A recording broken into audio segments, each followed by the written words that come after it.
अस्सलाम वालेकुम नादरीन, आप यूट्यूब चैनल देख रहे हैं। मैं इमरान खान हूँ। पाकिस्तान में ईद का दूसरा दिन है। कुछ बड़ी खबरें नहीं हैं पाकिस्तान से, लेकिन लोगों को इसी बात पे तशवीश है कि उनका सबसे मकबूल लीडर वो अभी भी जेल में है और इमरान खान साहब की मुलाकातें बंद हैं, उन्हें कैद तन्हाई में रखा गया। ये बहुत बड़ी तकलीफ़ है। मैंने एक ईद ISI की हिरासत में कैद तन्हाई में गुजारी थी। वो बहुत तकलीफ़ होती है। उस वक्त आपको याद आता है कि आप कैसे ईद पे कुर्बानी करते हैं, कैसे आप दोस्त अहबाब हैं उन्हें आप मिलते हैं, बहुत सारा कुछ, पूरी ज़िंदगी का मंजर आपकी आंखों के सामने से गुजर जाता है। लेकिन इमरान खान साहब एक बहुत बड़े मकसद के लिए इस वक्त जेल में हैं और वो इन चीज़ों से बहुत आगे अपने आप को निकाल चुके हैं। लेकिन उनका दुश्मन, उनका मुखालिफ, वो इन चीज़ों से आगे नहीं निकला। वो छोटी छोटी तकलीफ़ें देकर ये समझता है कि वो इमरान खान को तोड़ लेगा। देखिए, हर आदमी की एक लिमिट होती है। बहुत मुमकिन है कल को कोई ऐसी डेवलपमेंट आए कि हम सब हैरान हो जाएं, लेकिन बज़ाहिर जो दिखाई देता है, इमरान खान जितनी मार खा चुका है, इसके बाद तो टूटना उसका बनता ही नहीं है। जिन हालात से इमरान खान गुजर चुका है, अब तो सिर्फ इतना है कि इमरान खान फेस सेविंग दे दे, और वो भी इस नौयत की कि ठीक है, तुम लोग पीछे हटो, अपनी बैरकों में वापस जाओ, मैं तुम्हें रास्ता बना कर देता हूं। इससे ज्यादा तो इमरान खान कुछ नहीं कर सकता।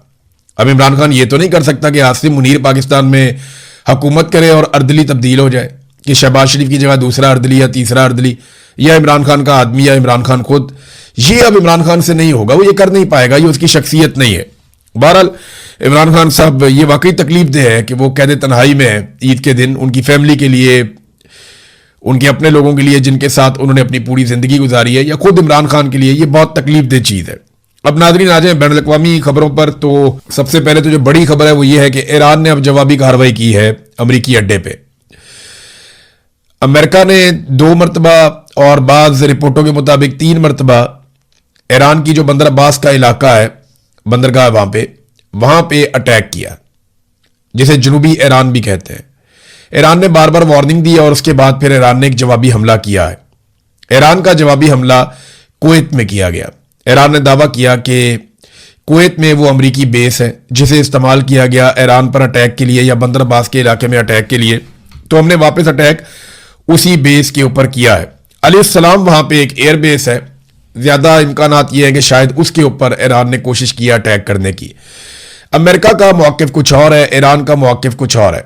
ईरान ने कहा जी हमने जो हमला किया वो कामयाब हुआ और उसमें हमने नुकसान पहुंचाया, जबकि अमेरिका का मौक़िफ़ यह है कि हमने ईरान को नुकसान पहुंचाया और ईरान की जानिब से 1 मिसाइल और 5 ड्रोन जो दागे गए उन सबको फिजा में तबाह कर दिया गया। ये सेंटकॉम का ये मौक़िफ़ आया। अब हकीकत क्या है, ये पहले भी अमेरिका अपना नुकसान छुपाता था और ईरान जो है वो भी अपना नुकसान कम करके बताता था, और अमेरिका ईरान का नुकसान ज्यादा करके बताता था, और ईरान जो है वो अमेरिकी नुकसान के ऊपर भी सबूत देता था। तो अब मामला ये है कि आने वाले दिनों में पता चल जाएगा कि कुवैत में अमेरिका को नुकसान हुआ या नहीं हुआ। लेकिन ईरान ने बड़े लंबे टाइम के बाद, लगभग 2 महीनों के बाद, वापस एक जवाबी कार्रवाई की है जंगबंदी के बाद, और ये जवाबी कार्रवाई जो है इसमें इजाफा हो सकता है क्योंकि ईरान ने एक स्टेटमेंट भी यहां पे जारी किया है, और ईरानी क़यादत ने एक आला सतही मीटिंग के बाद ये बाकायदा ऐलान जारी किया है कि अगर अमेरिका ने दोबारा हमला किया जनूबी ईरान पर तो फौरन शदीद रद्द-ए-अमल आएगा। इसका मैकेनिज्म बना लिया गया है। लेकिन इसको आप समझें कि ईरान ने होल्ड कर लिया था अपनी पूरी फोर्सेस को, और उन्हें ये आगाह कर दिया था कि कोई भी हमला करने से पहले इजाजत लेनी पड़ेगी। लेकिन जब हमला हो जाता है और एक जंग वाली सिचुएशन शुरू हो जाती है, तो फिर ईरान इसको खुदकार सिस्टम पे डाल देता है कि जैसे ही हमला हुआ आपने फौरन जवाबी कार्रवाई करनी है, फलां फलां जगह पे कार्रवाई करनी है, आपको किसी हुक्म की जरूरत नहीं होगी। फिर ईरान में ये प्रॉब्लम भी है कि उनकी क़यादत को निशाना बनाया जाता है, चाहे वो फौजी क़यादत हो, चाहे सियासी क़यादत हो, चाहे मजहबी क़यादत हो, तो निशाना बनाया जाता है। तो वो करते ये हैं कि वो अपने 2-2, 3-3, 4-4 बंदे नॉमिनेट कर देते हैं कि अगर मैं शहीद हो गया तो ये आ जाएगा, इसके बाद ये आ जाएगा, इसके बाद ये आ जाएगा। तो वो सिस्टम को जो है वो ऑटोमेटिक कर देते हैं, एक ऐसे निज़ाम को बना देते हैं जिसमें गुंजाइश नहीं रहती उनके दुश्मन के पास कि वो किसी तरह से फौरी तौर पे मामले को कंट्रोल करे। तो अब ईरान शायद उसी मुकाम पे पहुंच गया और उनकी क़यादत ने यह फैसला किया है कि अगर अमेरिका ने अब दोबारा जनूबी ईरान के ऊपर अटैक किया तो फौरन शदीद रद्द-ए-अमल आएगा। उधर डोनाल्ड ट्रंप को इस बात पे गुस्सा है कि वो निकालना चाह रहे हैं अपने करीबी टैंकर्स को, ऑयल टैंकर्स को, अपने दोस्तों के ऑयल टैंकर्स को स्कॉट करके, और ये साबित करना चाह रहे हैं कि अमेरिकी निगरानी में यहां से टैंकर्स निकल सकते हैं। अब अमेरिकन मीडिया रिपोर्ट कर रहा है कि ट्रंप इस बात पे बहुत गुस्से में है कि चाइना के जो ऑयल टैंकर्स हैं वो बगैर किसी स्कॉट के, यानी कोई सिक्योरिटी ना उनके आगे ना उनके पीछे, कोई बैरी जहाज या एयरक्राफ्ट उनको जो है स्कॉट नहीं कर रहे होते, वो अपना झंडा लगाते हैं। चीन के ऑयल टैंकर्स वो पहले आबना हुरमत में से गुजरते हैं, ईरानी उन्हें सलाम करते हैं, उसके बाद वो अमरीकी नाकाबंदी में से गुजरते हैं, अमरीकी उन्हें सलाम करते हैं और वो चले जाते हैं अपना तेल लेकर अपनी सरजमीन पे। इस वक्त तो सिचुएशन ये है। इससे डोनाल्ड ट्रंप को तकलीफ उस वक्त हुई जब अमेरिका ने कोशिश की कि स्कॉट करके कुछ कंटेनर्स को निकाला जाए आबना हुरमत में से ताकत के बलबूते पर। जब उन्होंने ये करने की कोशिश की तो ईरान ने उनको रोकने के लिए ताकत का इस्तेमाल किया और फिर इन्हें पीछे हटना पड़ा। तो इस बात पे भी डोनाल्ड ट्रंप को बहुत तकलीफ है और वो बहुत गुस्से में है कि जनाब ये बगैर सिक्योरिटी के चाइना यहां से जा रहा है, हम सिक्योरिटी फराहम करने के बावजूद यहां से ऑयल टैंकर्स को नहीं गुजार पा रहे। देखिए, इसमें दो बड़ी वजूहात हैं कि अमेरिका यहां से स्कॉट करने के बावजूद, सिक्योरिटी देने के बावजूद, हथियारों से लैस जंगी जहाजों को लाने के बावजूद यहां से क्यों नहीं गुजर पा रहा।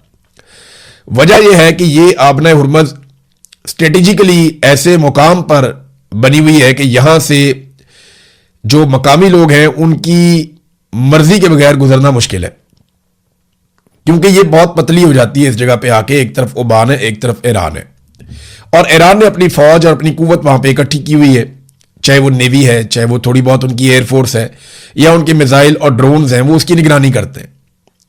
फिर समंदर में ईरान के पास कुछ ऐसे हथियार है जिनका तोड़ भी नहीं है। फिर उसने बारूदी सुरंगें भी बिछा दी हैं पानी के अंदर, उसका सिर्फ ईरान को पता है कि वो कहां पे हैं या नहीं। तो ये जो आबना हुरमज जो पहले ही बहुत बारीक है उसको और बारीक कर दिया वहां पे जगह जगह पे ईरान ने बारूदी सुरंगें पानी के अंदर बिछाने के बाद। तो अब एक बिल्कुल पतली सी एक राहदारी है जहां से गुजरना होता है बैरी जहाजों ने, जो ईरान ने रास्ता दिया हुआ है।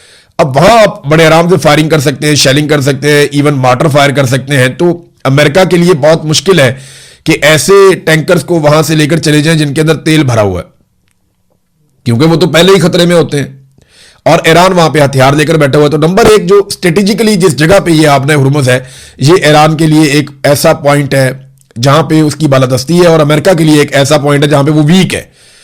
दूसरा, अमेरिका जो और अमेरिकन फौजी जो है वो हजारों मील दूर से आए हुए हैं, जबकि ईरानी फौजी यहीं पे रहने वाले हैं, मकामी है।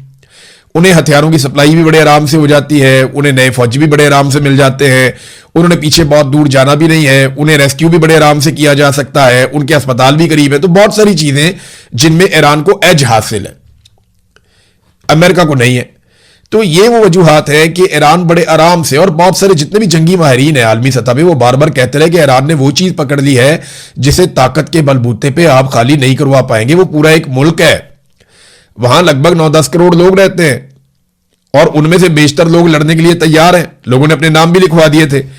तो ये एक बड़ा पंगा है अमेरिका के लिए। अब अमेरिका के पास एक और रास्ता यह है कि ओमान बहुत ज्यादा कॉपरेशन करे, क्योंकि देखिए आबना हुरमुज के इस तरफ अगर नीचे वाली साइड पे ईरान है तो ऊपर वाली साइड पे उसके ओमान भी है। ओमान को डोनाल्ड ट्रंप ने धमकी लगा दी, अल्फाज बड़े नामुनासिब हैं, तो अरब ममालिक को वैसे इसका नोटिस लेना चाहिए। काबीना का इजलास हो रहा था, वहां पे डोनाल्ड ट्रंप ने जो अल्फाज इस्तेमाल किए वो ये है कि अगर आबना हुरमुज के मामले पर वो सही रवैया नहीं अपनाते तो उसे हम तबाह कर देंगे ओमान को। ओमान के बारे में उन्होंने कहा। हालांकि ओमान अमेरिका का इत्तहादी है, लेकिन ओमान ने अकलमंदी यह की कि उसने बगैर मंतक के लड़ी जाने वाली इस लड़ाई का हिस्सा बनना जरूरी नहीं समझा। उसको लगा ये गैर जरूरी लड़ाई है, वो इसका हिस्सा नहीं बना, और उसने अमेरिका को वो फैसिलिटीज नहीं दी जो कुछ और ममालिक ने दे दी। उन्होंने उसके नताइज भी भुगते। तो ओमान क्योंकि बहुत करीब है ईरान के, उसे बहुत नुकसान हो सकता था, तो उसने अपने आप को बचाया इस सारी गैर जरूरी लड़ाई से। अब अमेरिका को गुस्सा आ रहा है कि ये हमारे लिए क्यों नहीं लड़ता, या ये हमारे लिए कुर्बानी क्यों नहीं दे रहा, या ये हमें सपोर्ट क्यों नहीं कर रहा। ओमान जो है वो सुलह के अंदर किरदार अदा करने को तैयार है, लड़ाई के अंदर किरदार अदा करने को तैयार नहीं है। अमेरिका ये चाहता है कि ओमान अब फैसिलिटेट करे और वो ये कहे अमेरिका को कि जनाब ये वाली आपने हुरमुज का हिस्सा मेरा है, आप आए और आकर इसको खुलवाएं, और वहां पे अमेरिकी फौजें इकट्ठी करें। तो आमने सामने फिर ईरान और अमेरिका के फौजी आ जाते हैं। लेकिन ओमान इस लड़ाई से लगातार गुरेज करता चला आ रहा है, वो इससे बचना चाहता है, जबकि अमेरिका यह समझता है कि ओमान को हमारा साथ देना चाहिए। अरब ममालिक के लिए यहां पे एक चीज सीखने के लिए है कि जब भी आप कभी अमेरिकी मफाद के सामने आ जाएंगे ना, तो अमेरिकन बहुत गुस्से में आ जाएंगे। डोनाल्ड ट्रंप ने जैसे धमकी लगाई कल को, ये धमकी वो सऊदी अरब को लगा सकता है, ये धमकी वो किसी और मुल्क को लगा सकता है, जैसे कि अभी बहुत ज्यादा दबाव बढ़ता चला जा रहा है सऊदी अरब के ऊपर कि वो अब्राहम अकॉर्ड में शमूलियत इख्तियार करे। देखिए, यूएई और बहरीन के बाद अब ट्रंप की नजरें पूरी तरह सऊदी अरब और कतर के ऊपर है। कतर ऑफिशियली तो तस्लीम नहीं करता इसराइल को, लेकिन उसमें लचक बहुत ज्यादा है। कतर के लिए उतना मसला नहीं होगा।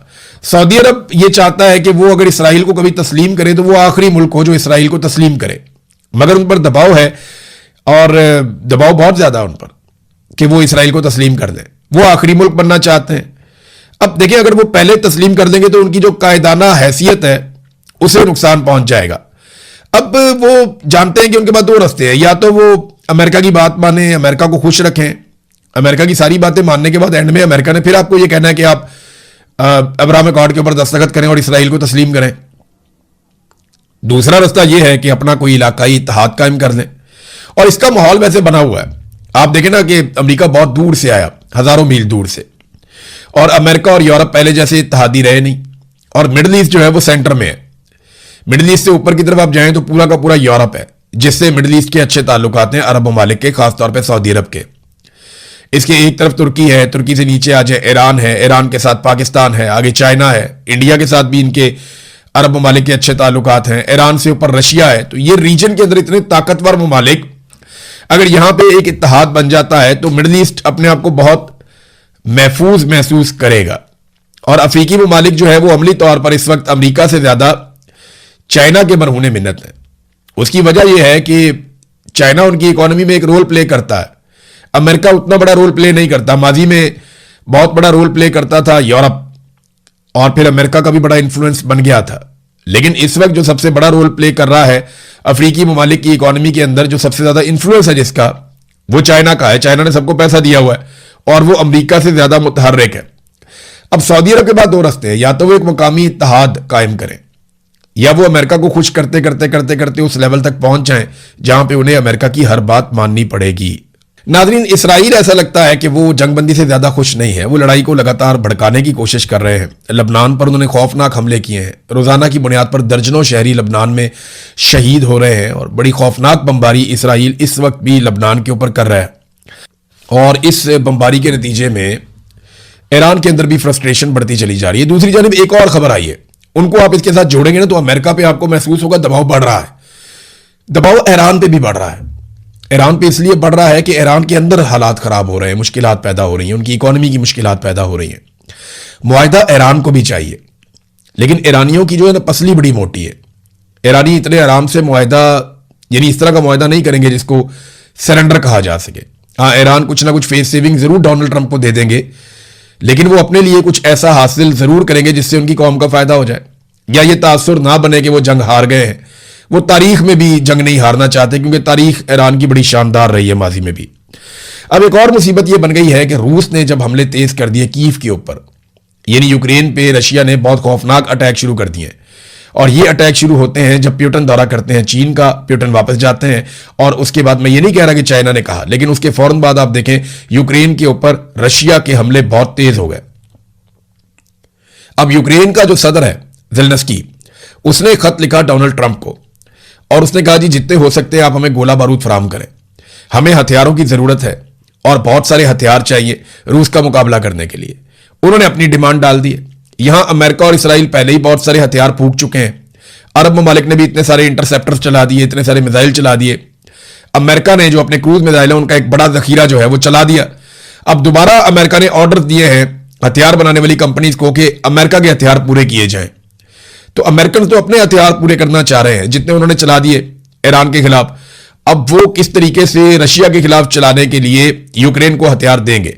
और देखें, इस वक्त हथियार देने का मतलब यह है कि आप एक मरतबा फिर रूस को नाराज करने जा रहे हैं। तो ये बड़ी अजीबोगरीब सिचुएशन इस वक्त